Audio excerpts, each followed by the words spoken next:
کہا توضیح دو ورنہ گردن مار دی جائے گی تمہاری۔ اللہ کہتا ہے الفتنۃ اشد من القتل، فتنہ قتل سے شدید ہے، اور تم یہ کہہ رہے ہو کہ میں فتنے کو پسند کرتا ہوں، دوست رکھتا ہوں۔ مسلمانوں کی سمجھ میں اس مسلمان کی بات نہیں آئی، اسے گرفتار کر کے حاکم دوم کے پاس لائے۔ کہ یہ واقعہ ہمارے علماء نے بھی اور اصل ابن صباغ مالکی نے لکھا۔ لائے دربار خلافت میں، کہا حضور یہ شخص یہ کہہ رہا ہے میں فتنے کو پسند کرتا ہوں، حق کو ناپسند رکھتا ہوں، یہودیوں اور عیسائیوں کی تصدیق کرتا ہوں، نہ دیکھی ہوئی چیز پر ایمان رکھتا ہوں، جو چیز ابھی پیدا نہیں ہوئی اس کا میں اقرار کرتا ہوں۔ حاکم صاحب آپ بتائیے کہ یہ دائرہ اسلام میں ہے یا دائرہ اسلام سے خارج ہو گیا؟ حاکم صاحب آپ فیصلہ کیجئے، ہماری سمجھ میں اس مسلمان کی بات نہیں آ رہی ہے، آپ سمجھ کے بتائیے، توجہ، آپ سمجھ کے بتائیے۔ حاکم صاحب نے کہا بھیا جس طریقے سے تمہاری سمجھ میں اس مسلمان کی بات نہیں آ رہی ہے، اسی طریقے سے میری سمجھ میں بھی اس کی بات نہیں آ رہی ہے۔ اس کی بات سمجھوں تب بتاؤں گا کہ یہ مسلمان باقی بچا ہے یا کافر ہو گیا ہے۔ بھیا جب تم ایک عام مسلمان کی بات نہیں سمجھ پا رہے ہو تو تمہارے لیے قرآن کیسے کافی ہو گیا؟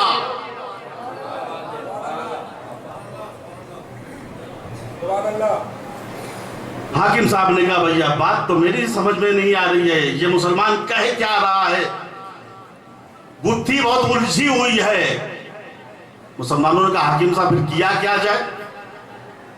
کہا سنو علی کو بلاؤ، علی ہے مشکل کشا، جو چیز کوئی نہیں سمجھ پاتا ہے اس کو علی سمجھ جاتے ہیں،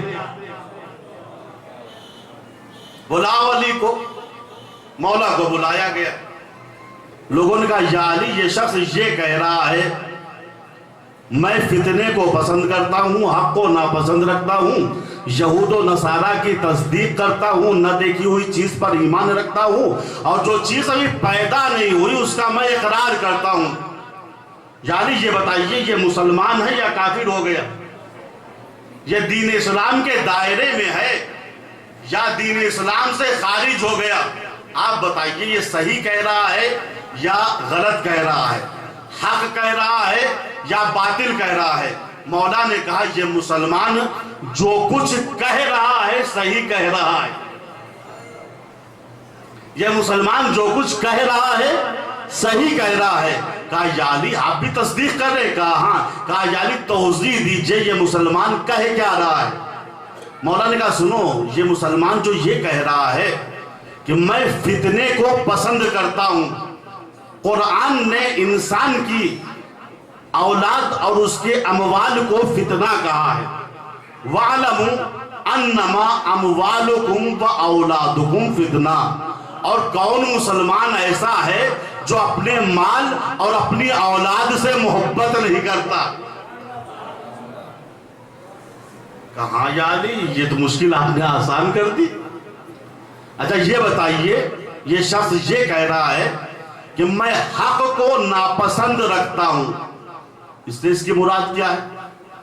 کہا دیکھو اس کی مراد حق سے موت ہے، حق سے مراد کیا ہے؟ موت ہے۔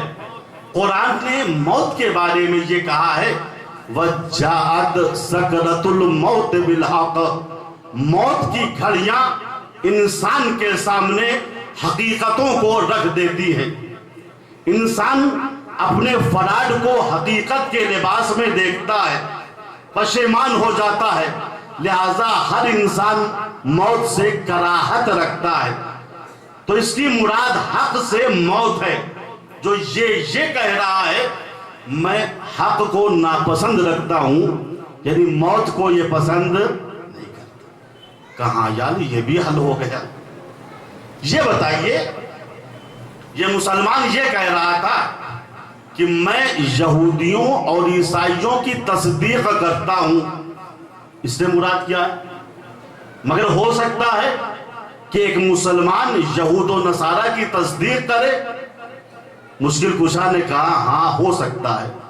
اس مسلمان کی مراد قرآن کریم کی یہ آیت کریمہ ہے جس میں اللہ نے یہ کہا وَقَالَتِ الْيَهُودُ لَيْسَتِ النَّصَارَى عَلَىٰ شَيْءٍ وَقَالَتِ النَّصَارَى لَيْسَتِ الْيَهُودُ عَلَىٰ شَيْءٍ.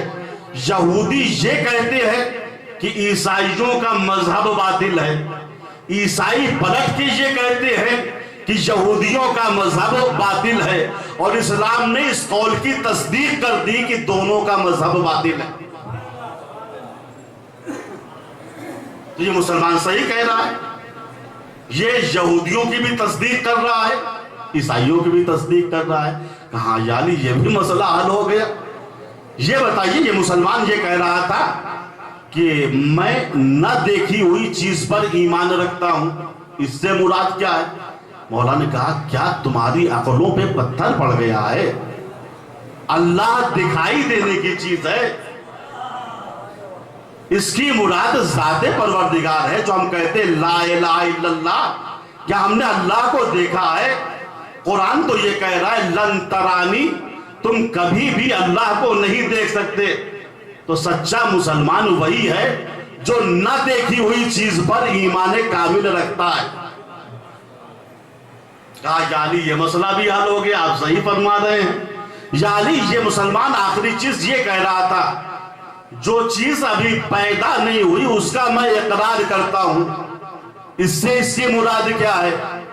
مولا نے کہا اس سے اس کی مراد یہ ہے کہ قیامت آنے والی ہے، ابھی پیدا نہیں ہوئی. توجہ فرمائیں، قیامت ابھی خلق نہیں ہوئی، لہٰذا یہ کہہ رہا ہے جو چیز ابھی پیدا نہیں ہوئی، خلق نہیں ہوئی، میں اس کا اقرار کرتا ہوں، اور ہر مسلمان پہ واجب ہے. اور اس وقت تک انسان مسلمان بن ہی نہیں سکتا جب تک کہ قیامت کا اقرار نہ کرے. جیسے ہی حاکم صاحب نے یہ توضیح مولا کے منہ سے سنی، سر جھکا کے کہنے لگے میرے اللہ ایسے دن کے لیے مجھے زندہ نہ رکھنا جب مشکل تو موجود ہو مگر مشکل کشا موجود نہ ہو.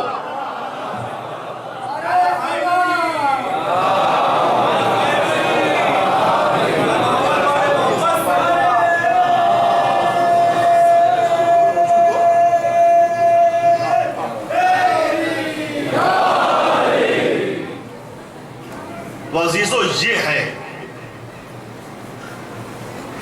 آپ حضرت سے گزارش کی جا رہی ہے کہ آہستہ آہستہ اور تھوڑا تھوڑا آپ حضرت آگے آ جائیں، کیونکہ بعد میں جو افراد آتے ہیں روڈ پہ بھیڑ لگ جاتی ہے اور آنے جانے والوں کو پریشانی ہوتی ہے. صلوات پڑھتے ہوئے انشاءاللہ آگے آ جائیں.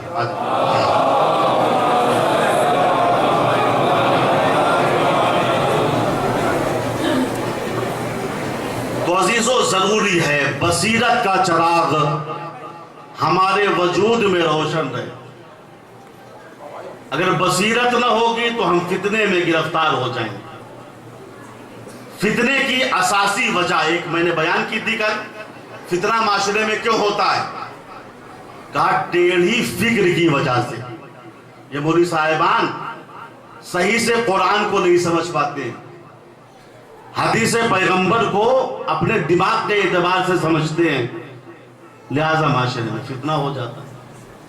فتنے کی دوسری وجہ پارٹی بازی ہے. کیا ہے؟ پارٹی بازی. جہاں تک حق حقدار کو ملتا ہے وہاں تک اتحاد رہتا ہے، لیکن جہاں سے پارٹی بازی شروع ہو جائے، مستحق کو حق نہ دیا جائے، بھائی ان کو یہ پوسٹ اس لیے دی گئی ہے کہ اپنے خاندان کے ہیں، صلاحیت ہو یا نہ ہو، ان کو اتنا نذرانہ اس لیے دیا گیا ہے کہ میرے چچا لگتے ہیں، اب یہ فتنہ پھیل جائے گا. اگر مستحق کو اس کا حق ملے تو انسان سچا مسلمان رہے گا، لیکن جہاں سے پارٹی بازی شروع ہوتی ہے، حقدار کو حق نہیں ملتا، وہیں سے فتنہ شروع ہو جاتا ہے. بھائی رسول نے یہ کہا خاندان بازی چھوڑو، پارٹی بازی چھوڑو، محلے بازی چھوڑو، قرآن کا حکم ہے، رسول کا حکم ہے، انشاءاللہ حدیث بھی بیان کروں گا. پہلے قرآن کی آیت پڑھنا چاہ رہا ہوں. سورہ حجرات میں اعلان ہو رہا ہے انما المؤمنون اخوہ. دیکھو تمام مومنین آپس میں بھائی بھائی. ختم ہو گئی بات. تمام مومنین آپس میں، چاہے وہ انڈین ہو، چاہے پاکستانی ہو، چاہے ایرانی ہو، چاہے عراقی ہو، امریکن ہو، کہیں کا ہو، اگر لا الہ الا اللہ محمد الرسول اللہ کہتا ہے تو قرآن نے کہا سب آپس میں بھائی بھائی. بات ختم ہو گئی. رسول نے اعلان کیا لا فخر للعربی علی الغیر العربی. دیکھو کوئی فخر نہیں ہے، کوئی فضیلت نہیں ہے عربی کو غیر عربی پر. کہ عربستان کا آدمی آگے کہے انڈین کے ساتھ میں عربستان کا ہوں، میں بڑا ہوں، نہیں. لا فخر، کوئی فخر نہیں ہے، کوئی فضیلت نہیں ہے عربی کو غیر عربی پر. ولا للقرشی علی الغیر القرشی، اور نہ قرشی کو غیر قرشی پر. کلہم اولاد الآدم، سب کے سب حضرت آدم کی اولاد. کئی بار اللہ کے پیغمبر نے اپنی مسجد کے منبر سے اس بات کا اعلان کیا تھا. اے عرب والو اس بات کو کان رکھ کے سنو. لا فخر للعربی علی الغیر العربی. عربوں میں تعصب بہت ہوتا ہے. یہ افریقہ کا رہنے والا ہے، حبشی ہے، کالا ہے، یہ میرا مقابلہ کرے گا. یہ انڈین ہے، انڈین تو اتنے اونچے نہیں ہوتے. یہ روم کا رہنے والا ہے، اس سے بھی تعصب ہوتا تھا. تو اسلام اسی لیے آیا تھا تاکہ تعصب کو ہٹا کے اتحاد پیدا کرے. لا فخر للعربی علی الغیر العربی، کوئی فخر نہیں ہے عربی کو غیر عربی پر. کوئی فخر نہیں ہے سید کو غیر سید پر. کوئی فخر نہیں ہے کسی قریشی کو غیر قریشی پر. کوئی فخر نہیں ہے گورے کو کالے پر، شہری کو دیہاتی پر. کلہم اولاد الآدم. بھائی ہم نے کہہ دیا، آپ نے سن لیا. لیکن رسول جو عربوں کے سامنے اعلان کر رہے تھے، وہاں ایک ایک عربی کے پاس 10 حبشی غلام ہوتے تھے جن کا رنگ کالا ہوتا تھا. وہ لوگ چودھری تھے اس زمانے میں. ہوتا یہ تھا کہ ایک عربی، ایک گورا انسان جب چیخ کے غلام کو بلاتا تھا تو اس کی آواز پر 10 کالے غلام دوڑ جاتے تھے. کہیں ہم کو نہ بلایا ہو، کہیں ہم کو نہ بلایا ہو. اور نہ نہیں دوڑتے تھے تو یہ عربی صاحب ان کو کوڑے مارتے تھے. تو یہ مزاج تھا عربوں کا. ہم چودھری ہیں، ہم سب کچھ ہیں. تو ایک گورے کی آواز پہ 10 کالے بھاگ کے جاتے تھے. اب جب اسلام آیا رسول نے یہ اعلان کر دیا کہ عربی کو غیر عربی پہ کوئی فخر نہیں ہے، قریشی کو غیر قریشی پہ کوئی فخر نہیں ہے. منہ اتر گیا. یہ کیسے آپ کہہ رہے ہیں؟ ہم تو سیٹھ لوگ ہیں، ہم تو دولت مند ہیں، ہم تو گورے ہیں، رنگ ہمارا صاف ہے. حبشیوں کے برابر ہمیں کہہ دیا. لیکن چونکہ کلمہ رسول کا پڑھ چکے تھے، لا الہ الا اللہ محمد الرسول اللہ کہہ چکے تھے، زبان سے کچھ نہیں کہہ سکتے تھے. اچانک انہوں نے دیکھا کہ رسول اسلام نے معاشرے میں عدالت قائم کرنے کے لیے، مساوات قائم کرنے کے لیے بلال حبشی کو مؤذن بنا دیا. بلال حبش کے رہنے والے تھے، رنگ کالا تھا. پہلے یہ بھی غلام تھے کسی عربی کے، بعد میں آزاد ہو گئے تھے. رسول نے اسی مساوات کو قائم کرنے کے لیے بلال کو اپنا مؤذن بنا دیا، اذان دینے والا. اب کیا ہوتا تھا؟ پہلے یہ ہوتا تھا ایک گورا بلاتا تھا، 10 کالے بھاگتے تھے. بلال حبشی جب مؤذن ہوئے، کالے تھے، محراب پہ کھڑے ہو کے کہتے تھے حی علی خیر العمل، تو سینکڑوں گورے دوڑ کے جاتے تھے. معاملہ الٹ گیا، چہرے اترے ہوئے ہیں. یہ کیا ہوا میاں؟ ہماری چودراہٹ خاک میں مل گئی، مساوات قائم ہو گئی. قرآن نے بھی اعلان کر دیا اِنَّا اَكْرَمَكُمْ عِنْدَ اللَّهِ أَتْقَاكُمْ، اللہ کے نزدیک دولت سے کوئی بڑا نہیں بنتا، اپنے تقوی کے ذریعے بڑا بنتا ہے۔ اگر امیر کے پاس تقوی ہے تو وہ بڑا ہے، غریب کے پاس تقوی ہے تو وہ بڑا ہے۔ اب بڑا بڑا مچلتے تھے، آپس میں کہتے تھے معاملہ خراب ہو گیا ہے۔ ایک کالا آدمی بلاتا ہے حی علی خیر العمل، کہتا ہے حی علی خیر العمل یعنی خیر عمل، اچھے عمل کی طرف آؤ، تو ہم کو بھاگ کے جانا پڑتا ہے۔ کہا کوئی نقص نکالو، کوئی ہمارے یہاں ہوتا ہے نہیں، جب مولانا کو مسجد سے نکالنا ہوتا ہے تو پہلے ہی سے عیب ڈھونڈنے لگتے ہیں۔ مولانا کی قرائت صحیح نہیں ہے، مولانا قیام متصل پر رکوع نہیں کرتے، مولانا سجدوں کے درمیان کی تکبیر جو ہے جلدی کہہ دیتے ہیں۔ ہٹانے کا بہترین طریقہ ہوتا، بیٹھے آپس میں مشورہ کیا بلال کو ہٹایا کیسے جائے۔ اچھا بلال بیچارے عرب کے رہنے والے نہیں تھے، ان کا شین قاف درست نہیں تھا، انہوں نے ایک نقص پکڑ لیا۔ کہا سنو میاں، بلال جب اذان دیتے ہیں تو اشہد اللہ الہ الا اللہ کی جگہ اشہد اللہ الہ الا اللہ کہتے ہیں، شین کی جگہ سین کہتے ہیں، شین کہیں نہیں پاتے، اور ان کی قرائت تو ایک دم غلط ہے۔ یہ بہترین بہانہ ہے، چلتے ہیں رسول سے کہتے ہیں بلال کا شین و قاف صحیح نہیں ہے، قرائت صحیح نہیں ہے، ان کو معزول کر دیجئے، ہم میں سے کسی کو مؤذن بنا دیجئے، ہماری آوازیں بڑی سریلی ہیں، ہماری قرائت بڑی اچھی ہے، آئے یقین تھا حضور بات کو مان لیں گے۔ حضور نے کہا کیا بات ہے؟ کہا حضور ہم نے مان لیا عربی اور غیر عربی میں کوئی فرق نہیں ہے، گورے اور کالے میں کوئی فرق نہیں ہے، شہری اور دیہاتی میں کوئی فرق نہیں، ہم نے مان لیا۔ یہ بات یہ ہے حضور اگر بلال کو معزول کر دیجئے تو بہتر ہے۔ کہا کیوں؟ کہا ان کا شین و قاف صحیح نہیں ہے، یہ اشہد اللہ الہ الا اللہ کو اشہد اللہ الہ الا اللہ کہتے ہیں۔ بھائی اعتراض معقول تھا نا، ہمارے یہاں بھی اگر کسی کا شین و قاف صحیح نہ ہو تو ہم کہہ دیتے ہیں بھیا اتنے دن سے شہر میں رہ رہے ہو اب بھی دیہاتی بولی بول رہے ہو۔ بھائی شین و قاف کا صحیح ہونا دنیا تمدن کی علامت ہے۔ اعتراض ایک دم معقول تھا، رسول کے پاس ہے یا رسول اللہ بلال کا شین صحیح نہیں ہے، یہ شین کی جگہ سین کہتے ہیں، لہذا معزول کر دیجئے۔ حضور نے کہا تم صحیح کہہ رہے ہو، بلال شین نہیں کہہ پاتے، مگر کیا کروں؟ اللہ نے کہا ہے بلال کو مؤذن بنائے رکھو، چونکہ اللہ کا حکم یہ ہے کہ سین البلال شین عند اللہ، بلال کا سین کہنا اللہ کے نزدیک شین ہے۔ تم منہ سے نکلی ہوئی آوازوں کو سنتے ہو، وہ دل سے نکلی ہوئی آوازوں کو۔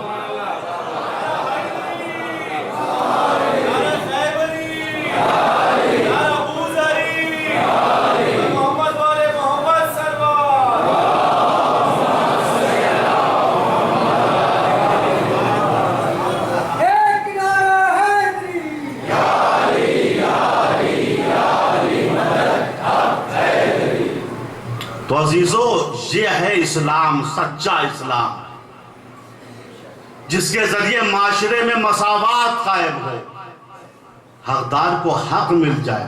رسول کی بس جب لگتی تھی، دیکھیے اسی عربستان میں ایک علاقہ ہے نجد کا، نجد کے چودھری کل بھی مشہور تھے، آج بھی مشہور ہے، یہ سیٹھ لوگ ہوا کرتے تھے۔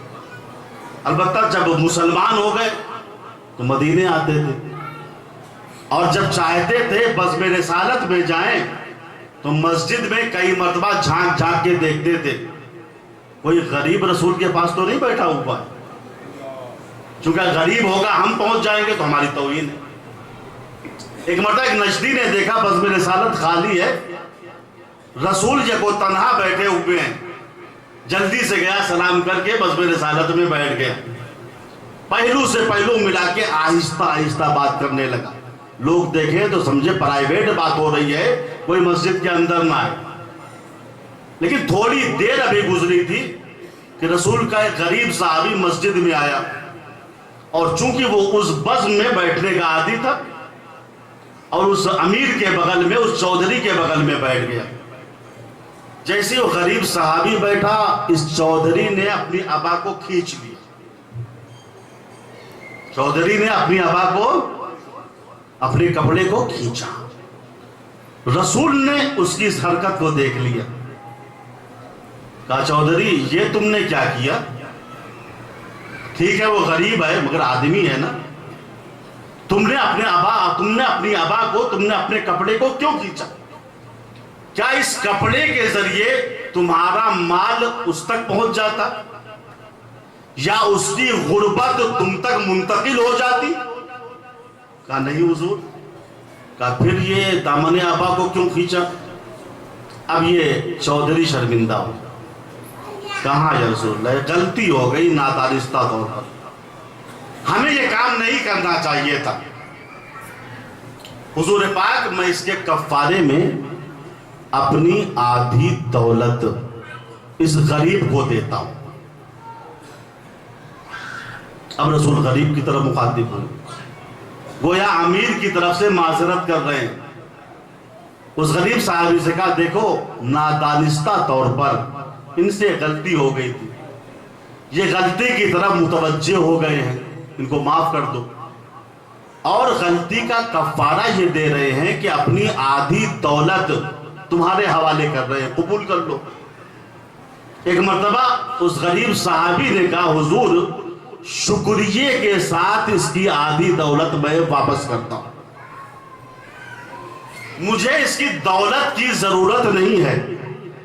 حضور نے کہا میں نے زبردستی تھوڑے کیا، یہ تو اپنی مرضی سے اپنی غلطی کا کفارہ یہ دے رہا ہے، اپنی آدھی دولت تم کو دے رہا ہے، قبول کر لو. اس نے کہا نہیں حضور شکریہ کے ساتھ واپس، شکریہ کے ساتھ واپس. حضور نے کہا قبول کیوں نہیں کرتے؟ کہا حضور ڈرتا ہوں کہیں اس جیسی ذہنیت میری بھی نہ ہو جائے. حضور ڈرتا ہوں کہیں اس جیسی ذہنیت میری بھی نہ ہو جائے، اسی لیے میں کہتا ہوں خدا دولت دے تو ظرف ضرور دے، چونکہ دولت کم ظرفوں کے لیے مصیبت ہے اور اعلیٰ ظرفوں کے لیے نعمت ہے.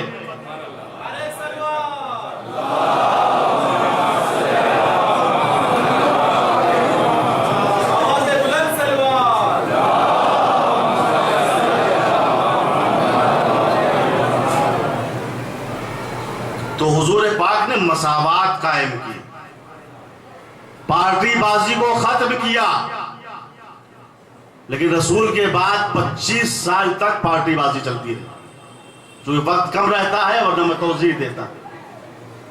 جو حاکم آیا اس نے اپنے اعتبار سے پیسہ بانٹا، کسی کو 1000 دیا، کسی کو 100 دیا، کسی کو 1 درہم دیا، کسی کو کچھ نہیں دیا.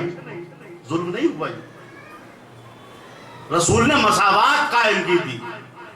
25 سال کے بعد جب حضرت علی کا زمانہ آیا تو علی نے وہ سچا اسلام نافذ کیا جو رسول کا تھا، جس میں عدالت تھی، جس میں مساوات تھی. اب یہ ہے تاریخ.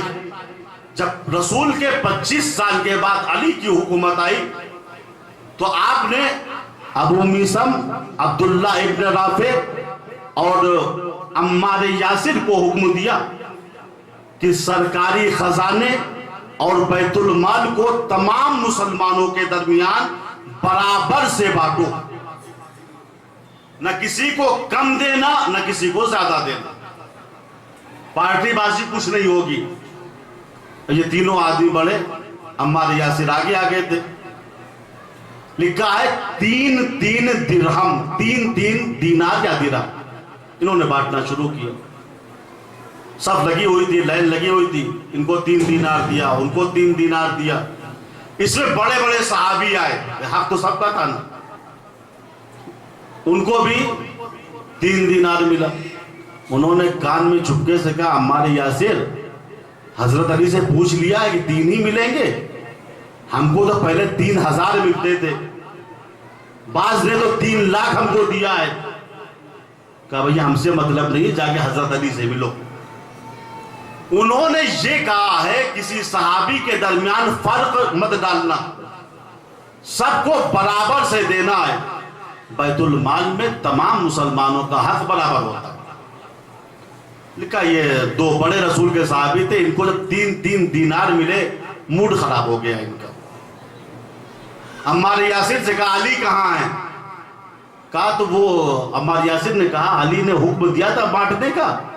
اس کے بعد ایک مزدور کو لے کے اپنی باغ میں چلے گئے، وہی کام کر رہے ہیں، جا کے ان سے ملاقات کر لو، باتیں کر لو، اگر علی کہہ دیں گے تو ہم پیسہ دے دیں گے، پیسہ ہماری ملکیت تھوڑی نہ ہے۔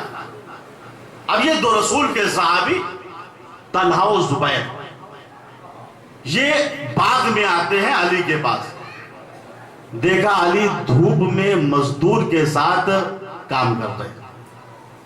کہا یا علی تھوڑا سا سائے میں آ سکتے ہیں؟ کہا بات کیا ہے؟ کہا لیجیے ہم ہی چلے آتے ہیں۔ دونوں پہنچ گئے علی کے پاس۔ کہا یا علی یہ 1 2 3 یہ 3 دینار ہیں۔ کہا تو؟ کہا بات یہ ہے تمام مسلمانوں کو 3 دینار ملے، ہم کو بھی 3 دینار ملے۔ درا حالانکہ یا علی آپ تو جانتے ہیں نا کہ ہم رسول کے رشتہ دار ہیں، توجہ، ہمارا شجرہ نسب 2-3 وقفے کے بعد رسول سے مل جاتا ہے۔ یا علی ہم تو رسول کے رشتہ دار ہیں نا، ہم کو زیادہ ملنا چاہیے تھا۔ یا علی میدان جہاد میں ہمارا ریکارڈ اچھا ہے، ہم صف اول میں لڑا کرتے تھے، صف اول میں جہاد کیا کرتے تھے رسول کے ساتھ۔ یا علی ہم کو بھی 3 دینار۔ علی نے کہا یہ بتاؤ کہ رسول سے تمہاری زیادہ رشتہ داری ہے یا میری؟ یا علی آپ کی تو بات ہی الگ ہے، آپ تو داماد پیغمبر ہیں، آپ تو سگے چچا کے لڑکے ہیں ان کے، آپ کا تو مقابلہ ہی کوئی نہیں کر سکتا۔ مولا نے کہا سنو، میدان جنگ میں صف اول میں ہم آگے ہوتے تھے یا تم آگے ہوتے تھے؟ کہا یا علی تمہارا تو مقابلہ ہی نہیں ہے، ہم تو موقع و محل دیکھ کے کبھی کبھار ادھر ادھر ہو جاتے، لیکن یا علی آپ تو ہمیشہ آگے ہی بڑھتے رہتے تھے، آپ کے جہاد کا کیا مقابلہ؟ جب علی نے اعتراف لے لیا تو کہا سنو، یہی 3 دینار میرا بھی حق ہے، اور یہ مزدور جو صبح سے میرے ساتھ کام کر رہا ہے اس کا بھی حق 3 ہی دینار ہے۔ عزیزو یاد رکھنا، ایسی با عدالت حکومت ہو تو حکومت اسلامی کہلائے۔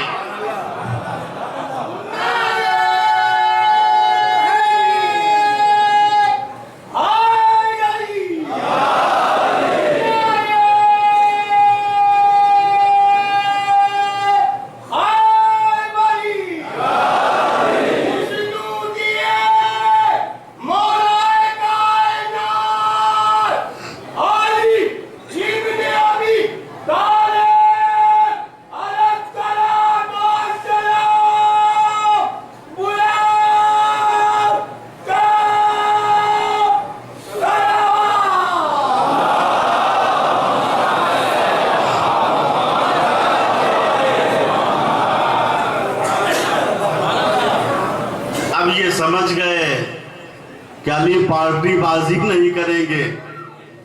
کہا یا علی پھر اجازت دیجئے، ہم مکے جا رہے ہیں عمرہ کرنے کے لیے۔ مولا نے کہا میں جانتا ہوں تم کیوں جا رہے ہو، جاؤ جو کرنا ہے کرو، لیکن میں سچا اسلام نافذ کر کے رہوں گا۔ اب دیکھیے یہ نکلے، مکے میں لشکر جمع کیا، جنگ جمل کا فتنہ پیش ہے جس میں 10,000 مسلمانوں کی جان گئی ہے۔ ابھی جمل کا فتنہ دبا نہیں تھا کہ صفین کا فتنہ ابھر آیا۔ 1 سال تک یہ جنگ ہوئی ہے۔ صفین کا فتنہ ابھی دبا نہیں تھا کہ نہروان کا فتنہ آ گیا. ہوا کیا تھا؟ یہ نہروان کا فتنہ صفین ہی سے اٹھا تھا. حضرت علی کے لشکر ہی والے جنہوں نے حاکم شام کے ساتھ حاکم شام کے مقابلے میں جہاد کیا تھا، لیکن جب حکمیت کی بات آئی، قرآن نیزے پہ بلند ہوا، تو انہوں نے علی کے ساتھ غداری کر دی. کہا علی تم نے گناہ کیا ہے، توبہ کرو. علی نے کہا یہ تو نہیں ہو سکتا، میں معصوم ہوں، میں نے تو صرف سکوت اختیار کیا تھا، حکم تو تم نے بنایا تھا. نتیجہ کیا ہوا دیکھیے. یہ جنگ نہروان اسلام کی سب سے بڑی اور سب سے خطرناک جنگ ہے. بڑے بڑے کمانڈر جنہوں نے جنگ صفین میں حضرت علی کے ساتھ مل کے حاکم شام کے خلاف جہاد کیا تھا، ان کے ایمان بھی متزلزل ہو گئے تھے. جندب جیسے شخص جو صفحہ اول کے کمانڈر تھے، کیوں؟ چونکہ خوارج کی عبادت تاریخ میں مشہور ہے. یہ پوری رات عبادت کرتے تھے، دن بھر روزہ رکھتے تھے. ان کی عبادتیں مشہور ہیں اور ان کی عبادت کو دیکھ کے لوگ دھوکہ کھا رہے تھے. اور خلاصہ یہ ہے، چونکہ یہ حضرت علی کے لشکر ہی والے تھے، لہذا اس جنگ میں معاملہ یہ تھا کہ باپ ادھر ہے، بیٹا ادھر ہے، بڑا بھائی ادھر ہے، چھوٹا بھائی ادھر ہے، چچا ادھر ہے، بھتیجا. بہت سخت جنگ تھی. ادھر والے کہہ رہے تھے یعنی صرف توبے کا مسئلہ ہے، ایک بتا استغفر اللہ کہہ دیجیے. کہا نہیں، اللہ نے ہم کو معصوم بنایا. ہم جب گناہ کر ہی نہیں سکتے، ہم نے گناہ کیا ہی نہیں، تو توبہ کس بات کی؟ لیکن خوارج نے شرارت یہ کی، وہ کوفے سے 40-50 کلومیٹر کے فاصلے پہ رکے ہوئے تھے. جب بھی کسی علی والے کو دیکھتے تھے گردن مار دیا کرتے. یہ تھا ٹھیک ہے، تمہارا مذہب الگ ہو گیا، تمہارا دین الگ ہو گیا، تم اپنی جگہ پہ، ہم اپنی جگہ پہ. لکم دینکم ولی دین، قرآن نے بھی یہی کہا ہے. اے بھائی تمہارے لیے تمہارا دین، ہمارے لیے ہمارا دین. لیکن جہاں سے فتنہ شروع ہو جائے، قتل شروع ہو جائے، تو پھر اسلام میں جہاد واجب ہو جاتا ہے تاکہ فتنے کو ختم کیا جائے. مولا نے کمانڈروں کو جمع کیا، کہا بات ٹھیک نہیں ہے. کوفے کی امنیت ختم ہو گئی، تو جال کا آنا جانا ختم ہو گیا، معاشرے میں وحشت پھیلی ہوئی ہے. تمہاری غیرتوں کو کیا ہو گیا؟ چلو خوارج کے فتنے کو زمین گیر کر دو. بڑی مشکل سے تھوڑا سا لشکر نکلا، لیکن یہ سب مذبذب تھے، شک و شبہات پہ مبتلا تھے. پتہ نہیں جنگ کرنا صحیح ہے یا صحیح نہیں ہے. مولا کائنات ابھی کوفے سے نکل رہے تھے، ایک گاؤں سے گزر آپ کے لشکر کا ہوا. اچانک ایک نجومی آپ کے سامنے آ کے کھڑا ہو گیا. لشکر پیچھے، علی آگے، اور علی کے سامنے نجومی ایسے آ کے کھڑا ہو گیا. کہا یا علی، آپ کا اس وقت جانا مناسب نہیں ہے. میں علم نجوم کا عالم ہوں. رات میں نے علم نجوم کے ذریعے پتہ یہ لگایا ہے کہ اس جنگ میں خوارج جیت جائیں گے اور علی نام کا رہنما ہار جائے گا. یا علی مت جائیے. اور جو حضرت علی کے لشکر والے شک میں مبتلا تھے، ان کا شک اور پکا ہو گئے.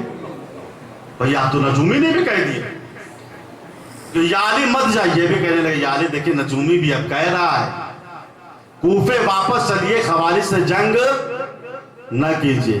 مولا نے ایک مرتبہ نجومی کو کہا اور قریب آ. نجومی قریب آیا.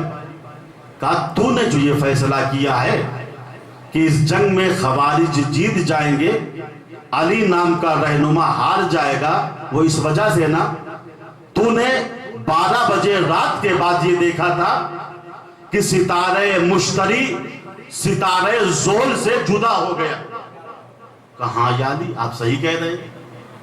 ہم نے جب رات کی تاریکی میں آدھی رات کے بعد دیکھا تو یہ دیکھا